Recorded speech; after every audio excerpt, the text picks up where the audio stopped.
Imagina la escena. Es el final de la tarde en un pequeño pueblo de Colombia. El aire es pesado, húmedo. El sonido lejano de una cumbia se mezcla con el zumbido de los insectos. Ahora, enfócate en un detalle. Un niño.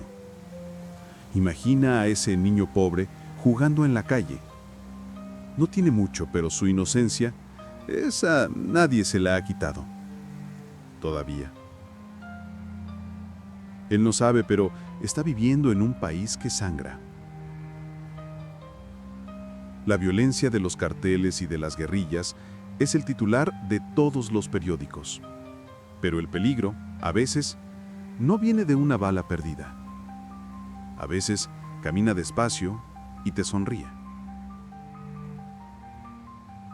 Y entonces, desde la esquina del encuadre, surge una sombra. Un hombre se acerca. No parece amenazante. Al contrario. Él sonríe. Su voz es mansa. Le ofrece un dulce, un pequeño regalo. Quizá algunas monedas para ayudar a la familia.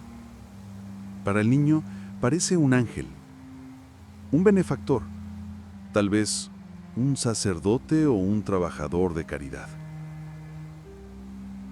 Pero detrás de ese disfraz, de esa máscara de bondad,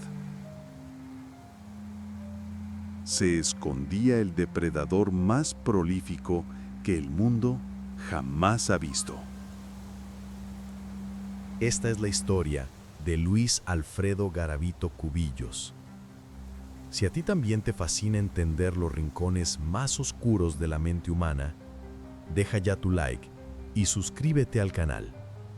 Tu apoyo nos ayuda a traer más casos reales y aterradores como este cada semana. Ahora, prepárate, porque la historia que estamos a punto de desentrañar es profundamente perturbadora. Antes de ser la bestia, Luis Garavito era una figura casi invisible en el tapiz de Colombia. Nacido en 1957, en Génova, Quindío, su infancia no fue solo de miseria.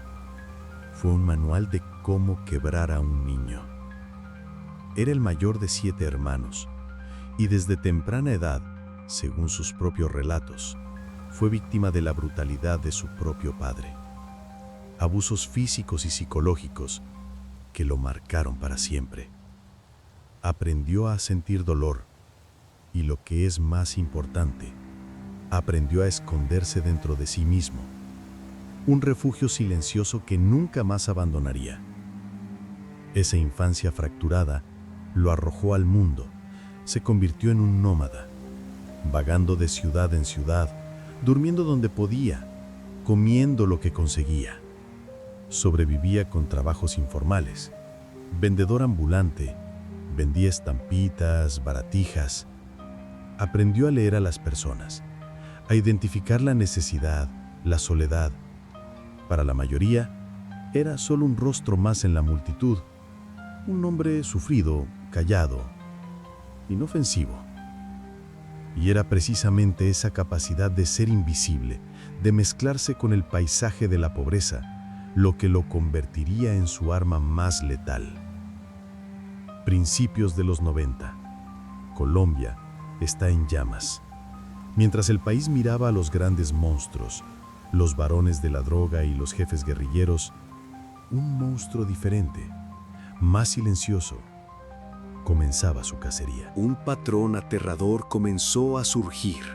Niños, principalmente varones, de 8 a 16 años, empezaron a desaparecer. El perfil era siempre el mismo. Niños pobres, a menudo trabajando en las calles, vulnerables. La policía los encontraba semanas o meses después, en fosas poco profundas, en zonas rurales remotas. Las señales eran siempre las mismas. Una crueldad que desafiaba la comprensión humana. Pero lo que aterrorizaba a la policía no era solo la brutalidad, sino la inteligencia detrás de ella. El modus operandi de Garavito era una obra maestra de manipulación psicológica. Explotaba la vulnerabilidad. Se disfrazaba con una variedad impresionante de personajes: un monje, un campesino, un vendedor, un trabajador de caridad, un anciano, o incluso alguien que fingía ser discapacitado para generar lástima. Ofrecía comida, dinero, la promesa de un trabajo fácil. Para un niño con hambre, esa promesa era todo, y cuando se ganaba su confianza, los llevaba a largas caminatas, los cansaba, los desorientaba, y cuando estaban completamente solos, exhaustos e indefensos, el terror comenzaba. Imagina el pánico. De repente, en más de 59 ciudades, los niños desaparecían. Los medios informaban sobre el descubrimiento de cementerios clandestinos. El pánico se extendió como un virus. Las madres prohibían a sus hijos salir, las escuelas emitían alertas.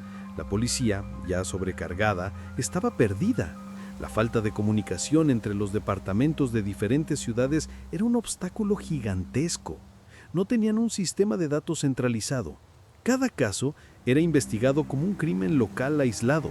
No podían ver la imagen completa. No buscaban a un solo hombre. Parecía una plaga. Colombia estaba aterrorizada. Había un fantasma suelto, un asustaniños, que parecía estar en todas partes al mismo tiempo. Durante años, Garavito actuó con impunidad. Con cada nuevo cuerpo encontrado, la frustración pública aumentaba.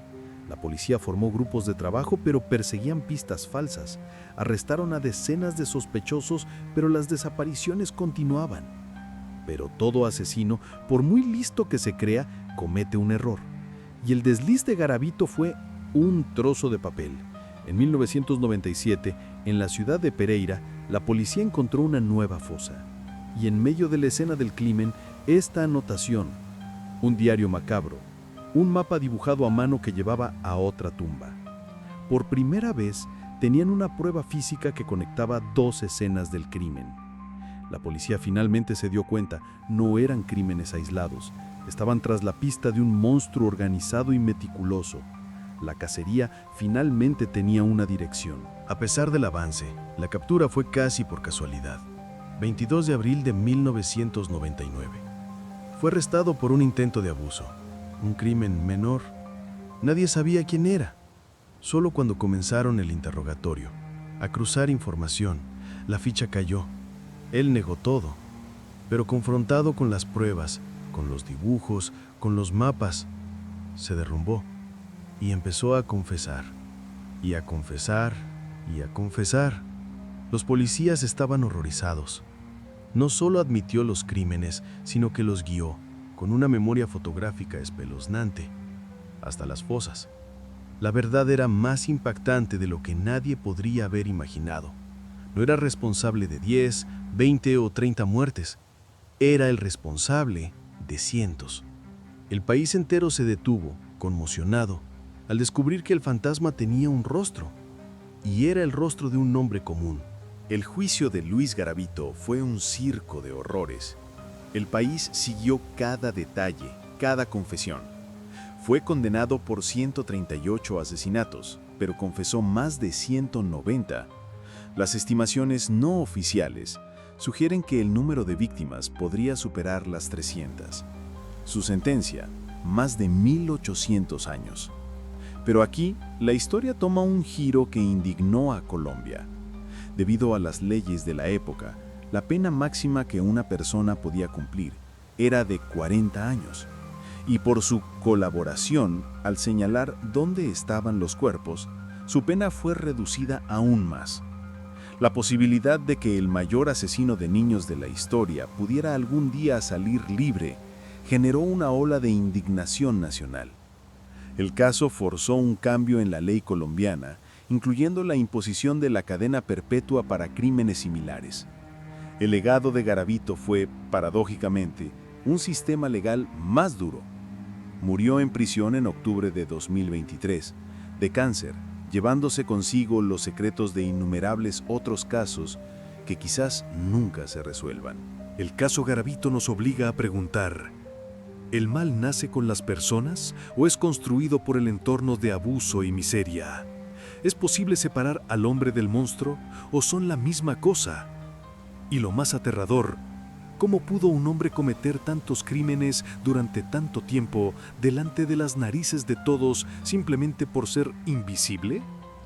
¿Cuántas personas así podrían estar viviendo entre nosotros ahora mismo? Deja tu opinión aquí en los comentarios, hablemos de ello.